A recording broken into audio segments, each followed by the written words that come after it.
Novo currículo de escola dominical da CPAD. Uma proposta inovadora que começa pela definição das capas, coloridas, modernas, idealizadas com o objetivo de criar uma identificação com o público a que se destina. Perceberam os novos nomes das revistas de escola dominical? Agora, todo o currículo faz parte de uma grande família chamada Lições Bíblicas. Derivada das lições bíblicas adultos, esta nova nomenclatura carrega para as demais faixas etárias o conceito do que realmente são, um material que tem origem e se fundamenta em uma única fonte, a Bíblia Sagrada. Vanguarda, inovação. É a CPAD, oferecendo recursos para que os professores de escola dominical estejam bem aparelhados para transmitir as verdades do reino de Deus a seus alunos. E não para por aí. São diversos recursos que fazem de cada revista um rico e precioso conteúdo voltado para o ensino da palavra de Deus. Prepare-se para este novo tempo e surpreenda-se com o novo currículo de escola dominical da CPAD.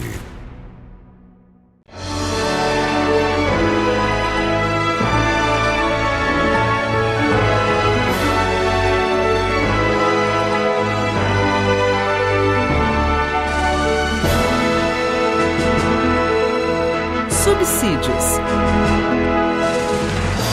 Lições Bíblicas Adultos. Lição 10. Paulo e seu amor pela Igreja. Lição de número 10. Paulo e seu amor pela Igreja. O texto áureo para esta lição é o que está em 2 Coríntios capítulo 5, versículo 14, quando nos diz assim: porque o amor de Cristo nos constrange. É interessante considerarmos que, na verdade prática da sua revista, está escrito: o amor cristão não é um sentimento egoísta, mas o sacrifício dos próprios desejos para o bem dos outros. O texto base dessa lição está na carta que Paulo escreveu aos Tessalonicenses, na sua primeira carta, capítulo 1, versículos de 1 ao 10. Não vamos ler esse texto, mas você poderá acompanhar. E nesse texto base da lição, ele nos remete à história da igreja em Tessalônica. A cidade de Tessalônica ela foi construída anteriormente com o nome de Termas, porque havia alguns mananciais de águas quentes que atraíam muitas pessoas para os banhos naquela cidade. Quando Cassandro, um rei macedônio, entrou na cidade por volta do ano 315 a.C., ele tornou essa cidade o centro político e comercial da Macedônia, tornando-a até a sua capital. Nos anos 50, depois de Cristo aproximadamente, Paulo e Silas saíram de Filipos e foram para Tessalônica. E lá, por 3 sábados seguidos, Paulo foi à sinagoga de Tessalônica e trouxe à tona uma mensagem revolucionária que impactou não só os judeus da sinagoga, mas que atraiu também a muitos gregos que receberam a mensagem. E juntos com outros judeus, eles se uniram à igreja. Eles foram procurar a igreja. Isso está registrado em Atos 17, a partir do versículo 1. A partir de então, a igreja em Tessalônica se tornou uma comunidade muito especial. Mesmo sendo perseguida pelos oponentes judeus que rejeitavam a mensagem de Paulo, a característica que marcou essa igreja era a demonstração do amor ao Senhor Jesus e o amor recíproco que existia entre aqueles cristãos. Paulo, por isso, nutriu um grande amor por esta igreja. E esse amor era mais ou menos como o amor de um pai que gera um filho. E ele demonstrou esse sentimento não só pela igreja em Tessalônica, mas por todas as igrejas plantadas por ele no mundo gentil. Por exemplo, aos Coríntios, é o mesmo sentimento quando ele diz assim: ademoesto-vos como meus filhos amados. Embora possam ter 10.000 tutores em Cristo, vocês não têm muitos pais, mas em Cristo eu mesmo os gerei por meio do Evangelho. Que confiança e segurança do apóstolo Paulo, fazendo lembrar a igreja de todo o trabalho realizado entre eles com muito sofrimento. Uma outra verdade é que o amor de Paulo pela igreja, especialmente aqui a igreja de Tessalônica, era motivado pelo modo como esta igreja havia recebido o seu ensino sobre o Evangelho. Os cristãos de Tessalônica provocaram um profundo amor do apóstolo Paulo por esse modo especial, como receberam a palavra ensinada e como eles a praticavam na convivência cristã. Aqueles cristãos, especialmente os cristãos convertidos, abandonaram suas crenças nos ídolos da cidade, aceitaram pela fé o Deus invisível e passaram a amar o Senhor Jesus Cristo, reconhecendo-o como o único e suficiente Salvador de suas vidas. O indizível gozo do Espírito Santo envolveu o coração de Paulo por esta igreja, porque seus membros se tornaram uma expressão de amor especial. E vários textos do capítulo 1, Paulo lembra aos tessalonicenses que eles eram muito amados, porque receberam o evangelho de poder que transformou suas vidas. O evangelho é mais que palavras e discursos. O evangelho é mensagem que opera a persuasão em poder do Espírito Santo. No versículo 6 desse mesmo texto, diz que Paulo diz o seguinte: recebendo a palavra em muita tribulação, mas a recebia com gozo do Espírito Santo. Se destaca aqui especialmente o que eu chamaria de a reciprocidade do amor entre os tessalonicenses. E a palavra amor é uma palavra proeminente nas cartas de Paulo, porque no seu entendimento, o amor salvífico de Deus é manifestado em seu Filho Jesus Cristo. Quando alguém se converte e confessa que Jesus Cristo é o Salvador e Senhor de suas vidas. Ao expressar isto, eles revelavam o seu amor ao Senhor. E esta expressão suprema foi, na verdade, demonstrada com a morte de Jesus no Calvário. Mesmo sendo para nós um amor imerecido pelos nossos pecados, esse amor foi expressado e demonstrado pelo sacrifício de Jesus no Calvário. Romano escreveu aos Romanos no capítulo 5, versículo 8, quando diz: mas Deus prova o seu amor para conosco em que Cristo morreu por nós, sendo nós ainda pecadores. O que nós entendemos aqui por reciprocidade? A reciprocidade desse amor está no reconhecimento de que Ele nos amou independente de nossa culpa. Seu amor pelos pecadores se tornou irresistível, porque antes que o amássemos, ele nos amou primeiro. O texto de João 3,16 é claro quando diz: porque Deus amou o mundo de tal maneira que deu seu Filho unigênito, para que todo aquele que nele crê não pereça, mas tenha vida eterna. Paulo, com isto, desenvolveu o que eu chamaria de a teologia do amor. Ao elogiar a fé demonstrada pelos Efésios, Paulo acrescentou a palavra amor porque é o amor que faz a fé agir. Portanto, fé e amor agem com uma correlação inigualável. Na teologia de Paulo, o amor fortalece a ética da justiça de Deus imputada ao pecador e concedida pela sua graça por intermédio da fé. Vários textos das cartas de Paulo aclaram esse pensamento.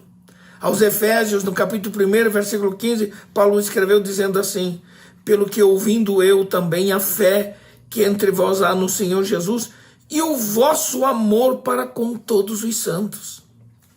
Na segunda carta aos Tessalonicenses 1 e 3, Paulo disse: sempre devemos, irmãos, dar graças a Deus por vós, como é de razão, porque a vossa fé cresce muitíssimo, e o amor de cada um de vós aumenta de uns para com os outros. Que demonstração serena e maravilhosa! Nessa teologia do amor, Paulo faz entender que existe uma correlação necessária entre a fé em Cristo e o amor pelos outros. O único débito interminável que todos nós temos como crentes em Jesus Cristo é o amor recíproco que devemos ter de uns para com os outros. Se destaca nesta carta 3 virtudes especiais que os tessalonicenses demonstravam. Essas 3 virtudes são chamadas de fé, esperança e amor. E Paulo lembra a isto em 1 Tessalonicenses 1 e 3, quando ele, ao orar a Deus pelos irmãos tessalônicos, ele diz: lembrando-nos sem cessar da obra da vossa fé, do trabalho, do amor e da paciência, da esperança em nosso Senhor Jesus Cristo diante de nosso Deus e Pai. Portanto, as 3 virtudes aqui formam uma tríade especial na vida cristã, que são a fé, a esperança e o amor. E Paulo escreveu isso em 1 Coríntios 13, quando ele diz: agora, pois, permanecem a fé, a esperança e o amor. Esses 3, mas o maior destes é o amor. A primeira virtude destacada por Paulo é a fé. Quando ele lembra a obra da que aqueles irmãos faziam, levando o nome de Jesus a outras pessoas. A obra da fé, nesse texto, não anula a doutrina da justificação pela fé, mas se referia ao fato de que a fé salvadora tem o seu efeito prático na obra da fé. Não somos justificados pelas obras que façamos. E Paulo estava grato a Deus pela obra produzida pela fé. Sem dúvida alguma, a fé daqueles crentes não era perfeita, mas era o fruto do trabalho feito com fé. Tiago, em sua epístola, escreveu sobre o assunto, dizendo assim, no capítulo 2, versículo 18: mas dirá alguém: tu tens a fé, e eu tenho as obras. Mostra-me a tua fé sem as tuas obras. Eu te mostrarei a minha fé pelas minhas obras. Apesar das duras oposições, aqueles crentes estavam verdadeiramente servindo a Deus e perseverando na fé. A segunda virtude que se destaca é o amor, exatamente. Na ordem do texto base de 1 Tessalonicenses 1:3, Paulo fala do trabalho do amor. Ora, que se entende por trabalho do amor? Havia, entre os crentes, um senso coletivo e contínuo que dominava o coração daqueles crentes de que todos deveriam trabalhar motivados pelo amor ao Senhor Jesus Cristo. Não se trata de somente um ato de amor, mas era algo produzido pela fé recebida, ou seja, todo o ensino que Paulo havia dado à igreja era dinamizado pelo Espírito Santo. A obra de fé dos Tessalonicenses era motivada pelo amor que o Espírito Santo movia no coração dos crentes. Por isso o amor demonstrado por aqueles cristãos promovia o amor recíproco, isto é, de uns para com os outros. A terceira virtude da vida cristã, destacada por Paulo, é a esperança. No texto do versículo 3, Paulo fala da paciência da esperança.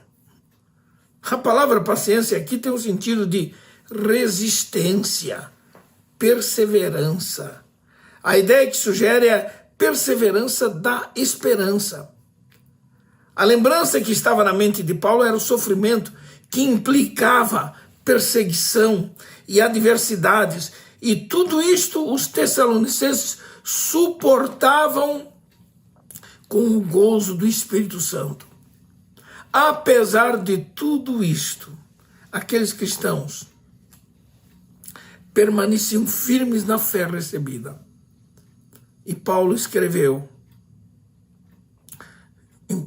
no capítulo 1, versículo 6 de 1 Tessalonicenses: e vós fostes feitos nossos imitadores e do Senhor, recebendo a palavra em muita tribulação, com gozo do Espírito Santo.